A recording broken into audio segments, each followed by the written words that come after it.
¿Qué tal amigos, amigas? Qué gusto estar nuevamente en contacto contigo a través de este medio para hablar de un tema que muchos lamentablemente no entienden a fondo, la cuaresma. Hay gente que escucha simplemente esta palabra y ya empieza a detestarla, como a mí me sucedía cuando era niño y cuando era joven, porque precisamente por no entender, porque no había alguien que me explicara el porqué de las cosas, el porqué de los signos, hacían que la cuaresma para mí fuera algo absurdo, estúpido, molesto, impuesto por la iglesia para salirse con la suya y estar creando momentos, espacios donde solamente los curas, las monjas, los obispos estaban felices. Y yo no entendía que la cuaresma es hecha para nosotros. Bueno, en aquel momento como laico y ahora como sacerdote, la cuaresma es un regalo para todas las personas. ¿Por qué? Pues porque, mira, así como el médico, el dentista, el psicoterapeuta, el psicólogo, se preocupa por nosotros cuando ve que algo no está funcionando, oiga, le duele la muela, oiga, no tiene buena digestión, oiga, parece que no está teniendo buena visión, en fin, y a través de un examen logran entender que hay un diagnóstico, que hay una enfermedad, se hace un diagnóstico y a partir de ese diagnóstico se hace todo lo necesario para que la gente resuelva el problema, recupere la salud. También la Iglesia, y Dios más que la Iglesia, quiere que esto suceda en nosotros.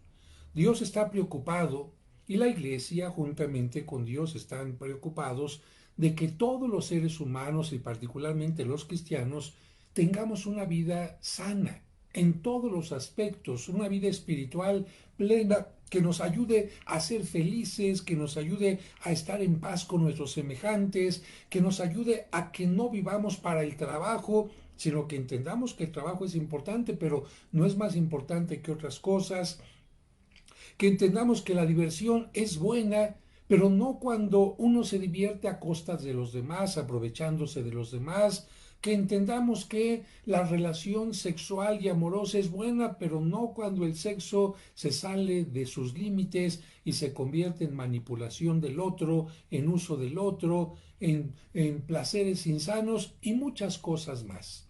Por esta razón, la Iglesia, particularmente en el tiempo de Cuaresma, nos dice, vamos a hacer un alto, vamos a revisar cómo está tu vida, pero al igual que cuando vas tú con el médico y le platicas, es que me está pasando esto, me duele aquí, tengo este problema de digestión, tengo estos malestares, bueno, también tú tienes que platicar con Dios a través de tu conciencia y estar expurgando, estar analizando en qué parte de tu vida las cosas no están funcionando bien.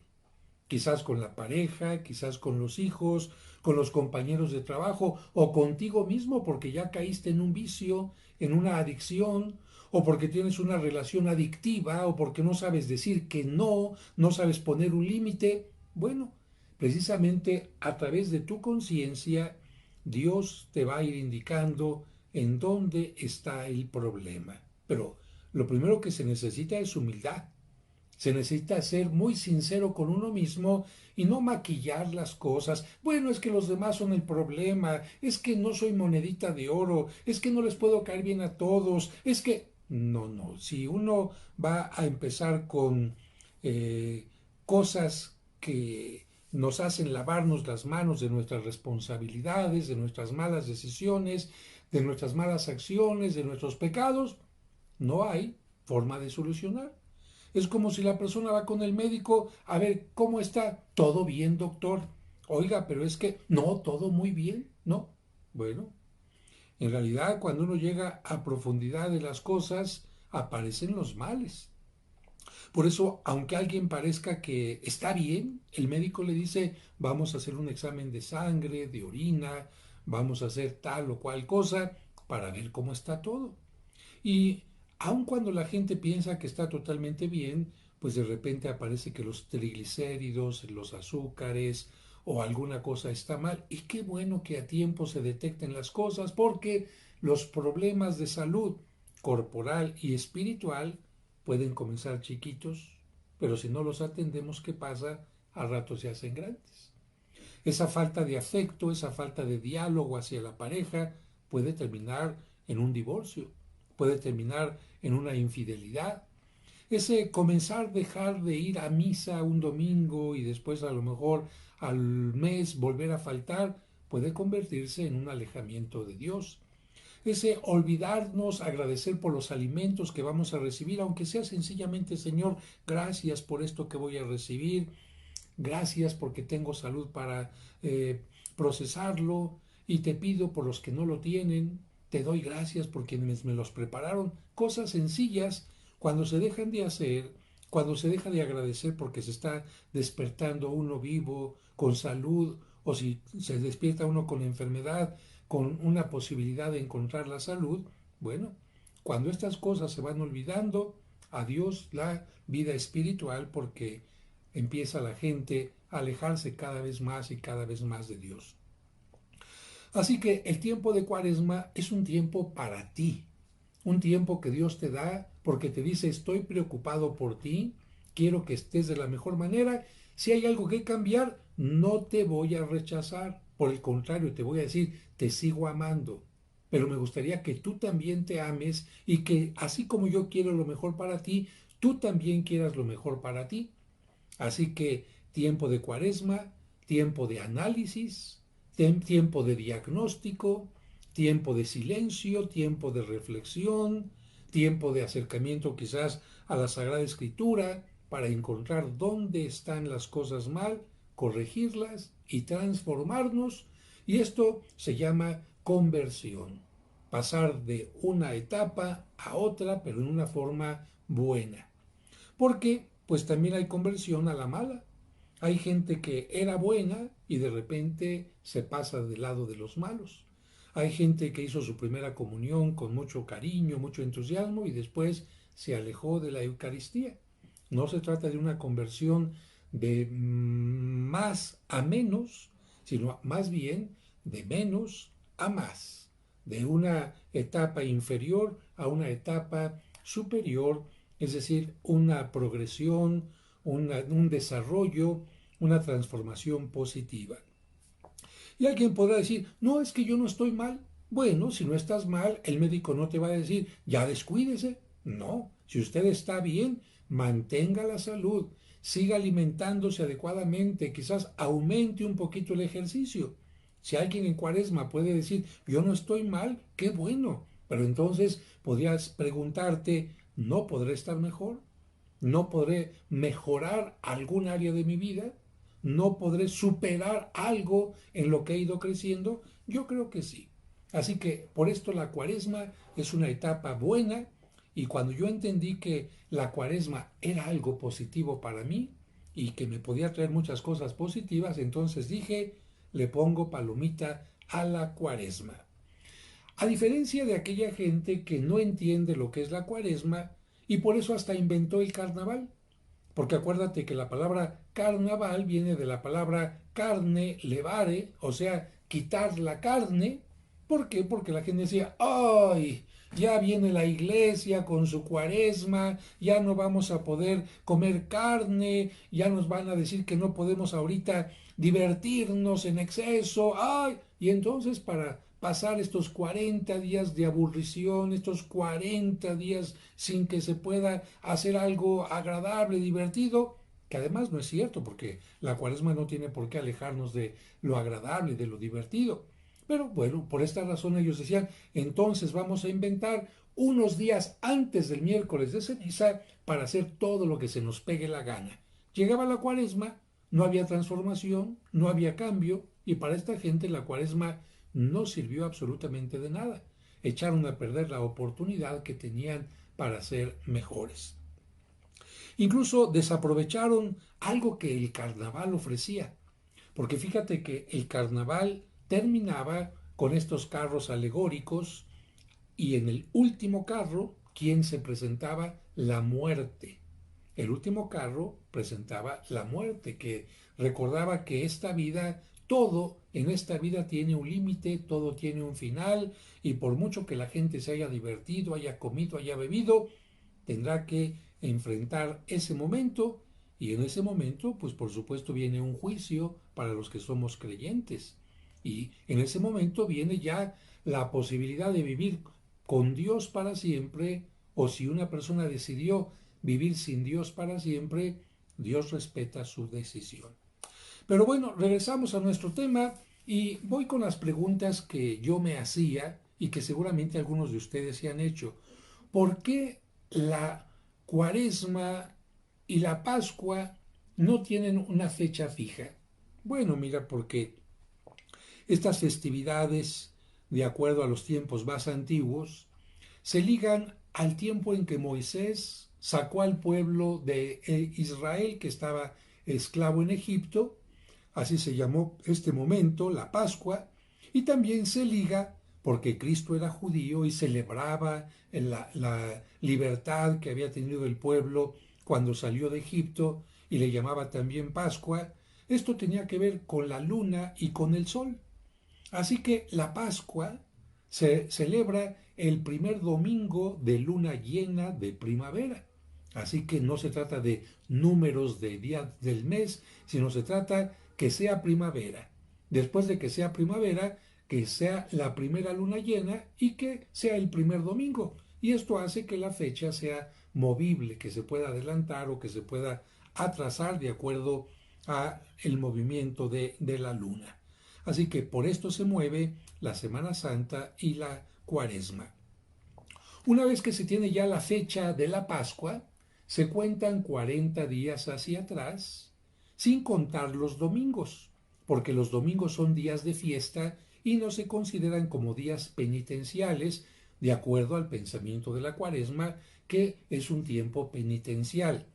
De esta manera se llega al miércoles de ceniza. Y la siguiente pregunta es, ¿por qué 40 días? Bueno, mira, en la parte médica, muchos doctores le dicen a la persona que pase una cuarentena para que pueda recuperarse o de la hepatitis o 40 días después del parto para que pueda recuperarse de este movimiento tan importante que hubo con el nacimiento de un niño. Y el número 40 en la Biblia además nos representa un tiempo de preparación. No significa, por supuesto, que en 40 días algo pueda cambiar, pero se utiliza un tiempo simbólico.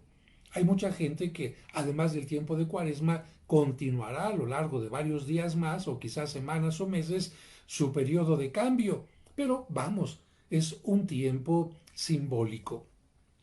40 días duró el diluvio, 40 días y 40 noches para purificar el mundo. 40 días estuvo Moisés en el monte Sinaí para prepararse y bajar con su pueblo para conducirlo a la tierra prometida. 40 días estuvo Cristo en el desierto para preparar su predicación, sus milagros, su pasión y su resurrección. 40 días fue el tiempo en que el pueblo, 40 años fue el tiempo en que el pueblo de Israel tuvo que pasar por el desierto para llegar a la tierra prometida. Como ves, es un número simbólico y la iglesia toma este número simbólico para preparar la gran fiesta de la Pascua, que no consiste únicamente en adornar la iglesia, en que se cante muy bonito, en que haya muchas flores. No, de nada sirve adornar la iglesia si nosotros, como cristianos, como sacerdotes, obispos, laicos, religiosos, religiosas, no tratamos de mejorar y de transformarnos. Porque no hay mayor fiesta en el cielo que cuando una gente va mejorando y se va transformando. Así que esta es la pregunta y la respuesta de por qué 40 días. Ahora, ¿por qué el ayuno? Ah, como que cuando escuchamos esta palabra decimos, ¿y por qué tengo que dejar de comer? ¿Que ya con eso voy a ser mejor? Pues mira, no porque dejes de comer vas a ser mejor, sino que hay mucha gente que no tiene que comer. En este momento hay gente que o en las sierras o en algunos lugares donde no hay trabajo o en algunos lugares donde la gente está siendo perseguida o donde no hay recursos o donde van de camino hacia una frontera que no es su propio país, la gente está pasando hambre.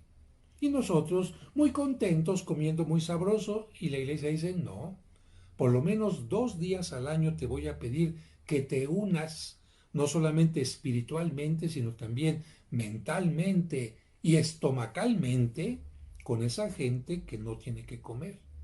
Porque quizás sintiendo hambre vas a valorar a aquella gente que tiene hambre. Y te voy a pedir esto en 2 días, el ayuno. El miércoles de ceniza, que es cuando comienza la cuaresma, y el viernes santo, que de alguna manera es el día en que termina este tiempo que nos ha unido a Cristo en un ambiente penitencial, porque ya después viene la alegría de la Pascua. El ayuno nunca trata de dañar a nadie, por eso los enfermos no están obligados a ayunar. Y tampoco están obligados a ayunar a quienes están en etapa de crecimiento. Los niños no están obligados a ayunar. Está obligado el ayuno para personas no enfermas de los 18 años hasta los 59. ¿Por qué? Pues porque de acuerdo a los médicos, a los 60 años, cuando uno ya empieza a dejar cada vez más de lado la juventud y empieza a tener cada vez más achaques y tiene problemas de medicamentos y de otras cosas, pues la iglesia dice, ahí ya no te lo pido. Si tú lo quieres hacer, bueno, ya es un asunto tuyo. Miércoles de ceniza y viernes santo. Después, ¿por qué la iglesia pide que dejemos de consumir carne? ¿Acaso por comer pescado, decía yo, voy a ser una mejor persona? Si yo veía que la gente de la playa, muchos costeños, caray, muy calenturientos, muy bebedores, no estoy diciendo que todos, pero estoy diciendo que no porque la gente coma pescado, ya por eso es una mejor persona. Así que yo me preguntaba, ¿por qué? A fuerza, ¿por qué? Además, había veces que uno decía, me gusta más la carne que el pescado. Bueno, mira, esto tiene una razón. La primera razón es porque la cultura, las sociedades, las poblaciones, todas tenían origen en torno a un río o en torno a un lago. ¿Por qué? Pues porque la gente necesitamos de agua. Y la gente empezó a aglutinarse, a asentarse en los lugares donde había el elemento más preciado que necesitamos quizás para vivir, que es el agua. Porque podemos quizás quedarnos sin comer varios días, pero sin tomar agua no tantos. El agua significa vida y por esta razón la gente se asentaba en torno a ríos y lagunas y la gente que tenía recursos pues tenía animales para criar, vacas, borregos, chivos, podían tener campos de siembra también y la gente pobre que no tenía quizás alimento de los campos de siembra, ni tampoco tenía alimento de los animales de crianza, ¿qué hacía? Pues simplemente tengo hambre, voy al lago, echo mi anzuelo o también con una especie de lanza, o bien carpón se dice, o bien con una red, y entonces eso es lo que comía.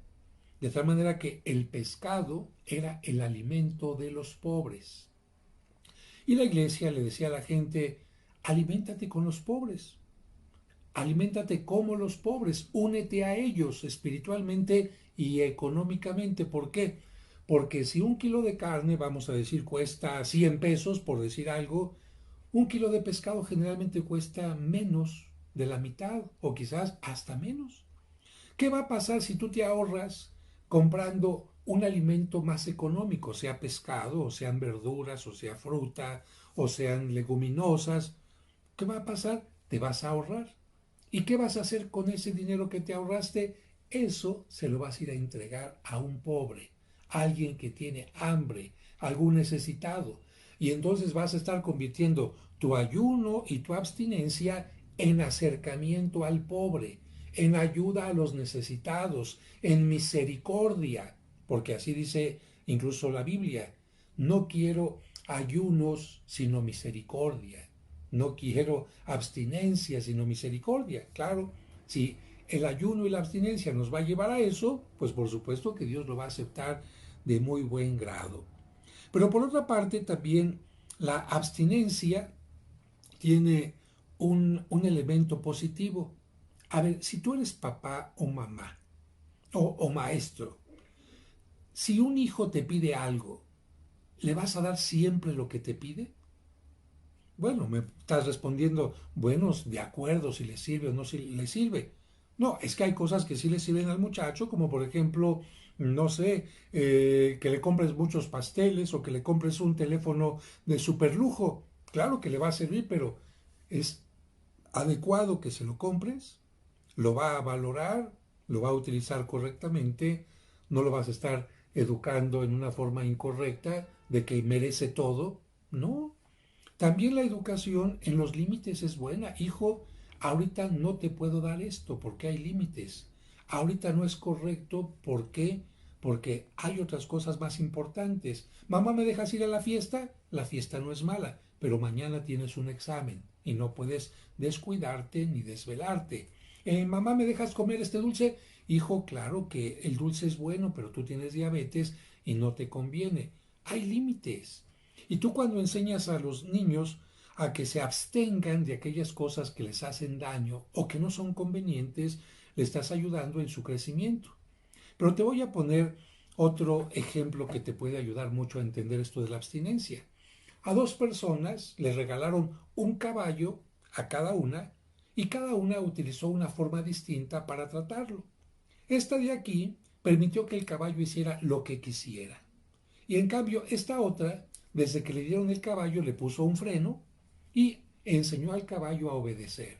Que el caballo quería ir para allá, no, no, no es para donde tú quieras. Que el caballo quería sentarse, no, no, ahorita tienes que estar paradito. Que el caballo no quería sentarse, ahora tienes que sentarte. Bueno, ciertamente costó un poco de trabajo en educar al caballo, pero quedó muy bien educado.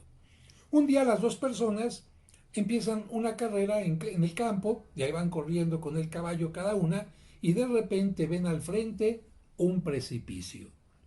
Esta que nunca había educado al caballo, por más que intenta pararlo, el caballo se va al precipicio con la persona, con el jinete, y se matan. Esta que educó al caballo, le jala las riendas y aunque el caballo relincha, el caballo se detiene y se salvan la vida de las dos personas. Muy bien, ese caballo al que me refiero en este cuento es nuestra voluntad. Nuestra voluntad, si no la educamos, hace lo que se le pega la gana. Si yo me levanto, me despierto y, ay, quiero quedarme más tiempo en la cama. Todo el mundo nos queremos quedar más tiempo. Pero mi voluntad dice, sí, aquí me quedo. Invento que se me duerme mi abuelita, invento que el metro no pasaba, invento que se me ponchó una llanta, que había una manifestación y aquí me quedo. ¿Y quién ganó? ¿La voluntad me venció a mí o yo dominé a mi voluntad? Claro, la voluntad me venció a mí. En cambio, si yo, aunque esté cansado, desvelado, haya ido a un funeral y me pasé toda la noche quizás no descansando, pero sé que tengo una responsabilidad y una obligación, aunque me cueste trabajo levantarme, digo a mi voluntad, me tengo que levantar. ¿Y qué pasa? Yo domino a mi voluntad, no es mi voluntad la que me domina a mí. ¿Qué es lo que pasa con un alcohólico? No tiene voluntad. Ahí está el alcohol, no puede decirle al alcohol que no. ¿Qué pasa con un drogadicto? No le puede decir a la droga que no. ¿Qué pasa con alguien que tiene una relación conflictiva y destructiva? No puede separarse de la pareja. ¿Por qué? Porque su voluntad no está preparada para hacerlo. Y aquí ya regresamos al punto de la carne. La carne es apetitosa, un bistec, un steak, como le dicen algunos, unos tacos, al pastor o lo que sea. No es que sea mala la carne. Claro, en exceso todo es malo y con mucha grasa también. Pero no es que se nos prohíba comer carne porque la carne nos haga más pecadores, sino precisamente porque es muy apetitosa. Ahí están, vas pasando por una calle, es viernes o es miércoles de ceniza y están los tacos al pastor ahí. Bien, si tú no eres capaz de decirle que no a un par de tacos, no vas a poderle decir que no a tentaciones más fuertes. De tal manera que la vigilia, la abstinencia, nos ayuda a todos a hacer que nuestra voluntad actúe conforme nosotros queremos, para nuestro bien. El otro punto que me preguntan, ¿por qué los sacerdotes se visten de color morado? Bueno, mira, en la antigüedad la gente tenía colores en su vestimenta muy simples porque no existían colores químicos perdurables y los que existían sacados de vegetales, de animales, no eran muy duraderos, pero sí había uno que lo que pintaba no se borraba jamás. Claro que para conseguir este color era muy difícil porque había que meterse al fondo del mar, sacar unos caracolitos y a estos caracolitos especiales picarles para que sacaran una tinta que se llama púrpura y lo que pintaban en tela jamás se despintaba. Por esta razón, los emperadores tenían su túnica de color púrpura. Pero para tener una túnica, un manto de color púrpura, ¿cuántos caracolitos habían tenido que sacar del mar? ¿A cuánta gente le habían tenido que pagar? Etcétera. Era costosísimo tener una túnica así y por eso únicamente los emperadores podían tener este tipo de túnica. Ahora el morado se consigue también, o estos colores con otro tipo de elementos, pero en la antigüedad así era. Y en la Biblia se refleja algo de esto, de que no se despintaba el color púrpura, rojo escarlata. Y dice la Biblia, Señor, aunque mis pecados sean como la púrpura, tú los vas a convertir en algo más blanco que la nieve. ¿Qué nos está diciendo a nosotros esta lectura de la Sagrada Escritura? Que por muy grande que sea nuestro pecado, si nosotros estamos arrepentidos de verdad, si nosotros hacemos el proceso de conversión y le pedimos a Dios que nos perdone, Él nos va a perdonar.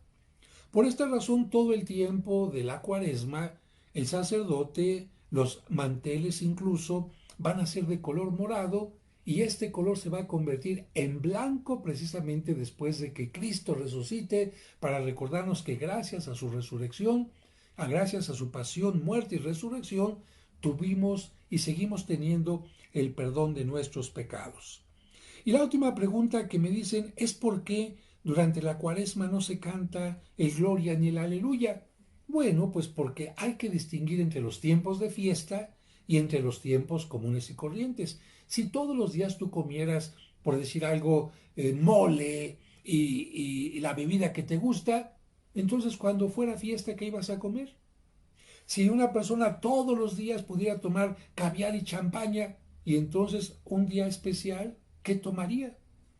Ya no hay una distinción. Y por esta razón la iglesia nos dice, para que se entiendan los tiempos de fiesta en que se canta el gloria y el aleluya con mucho entusiasmo, durante este tiempo de Cuaresma vamos a quitar algunas cosas. Vamos a reducir el número de flores en la iglesia, si es posible reducir un poquito el número de flores y de luces, vamos a quitar si es posible las alfombras, si es posible en algunos lugares, vamos a tapar las imágenes tan bellas que se tengan para que no nos distraigan y nos centremos en lo más importante.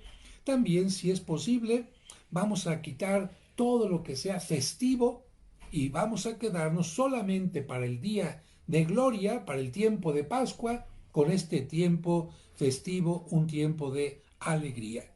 Y por esta razón se suprime totalmente el gloria y en lugar del aleluya se dice honor y gloria a ti, Señor Jesús.